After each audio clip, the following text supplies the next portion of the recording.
Hi everyone, આજે આપણે share કરવાના છે બટાકા અને મેથીના ભજીયાની રેસીપી. સૌથી પહેલાં મેં અહીંયા લીધી છે કોથમીર, ઝીણા સુધારેલા લીલા મરચાં, બટાકાની ચિપ્સ અને સુધારેલી મેથી. મેં બટાકાની ચિપ્સને પહેલાં થોડીવાર ગરમ પાણીમાં બોઇલ કરી લીધી હતી, જેનાથી ભજીયા અંદરથી એકદમ પરફેક્ટલી કૂક થાય છે. હવે આપણે બેટર બનાવી લઈએ. એના માટે મેં લગભગ 150 ગ્રામથી થોડો વધારે ચણાનો લોટ લીધો છે. એમાં 2 ચમચી જેટલી સોજી એડ કરી છે, પણ આ સ્ટેપ ઓપ્શનલ છે.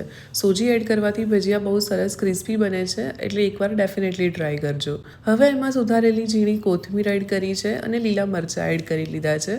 બધું પ્રોપર આપણે પહેલાં મિક્સ કરી લેવાનું છે. પછી જરૂર પ્રમાણે થોડું થોડું પાણી એડ કરતા જઈએ અને એક સ્મૂથ બેટર તૈયાર કરી લેવાનું છે.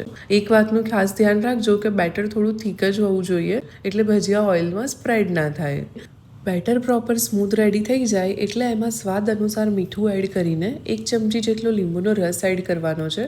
1 ચપટી પાપડિયાનો ખારો એડ કરવાનો છે અને તમે ઈચ્છો તો એના બદલે બેકિંગ સોડા પણ યુઝ કરી શકો છો. પછી 1 ચમચી જેટલી ખાંડ અને 1 ચમચી જેટલો લીંબુનો રસ એડ કરીને તેને પ્રોપર મિક્સ કરી લઈશું. આ બેટરને 10 થી 15 મિનિટ માટે આપણે રેસ્ટ આપી દઈશું.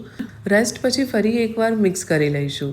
જો તમને વધારે સ્પાઇસી ખાવાનું પસંદ હોય તો આ સ્ટેજ પર તમે સૂકું લાલ મરચું પાવડર પણ એડ કરી શકો છો, નહીં તો સ્કીપ પણ કરી શકો છો.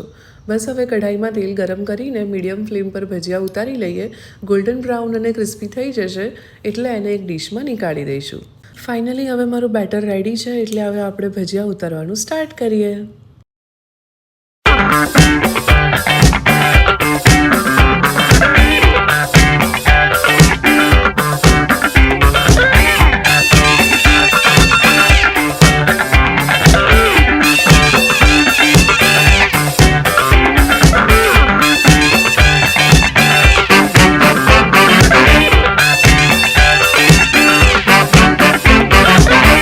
બેટરમાં આપણે સુધારેલી મેથી એડ કરીને અને સેમ બેટરથી આપણે મેથીના ભજીયા ઉતારી લઈશું.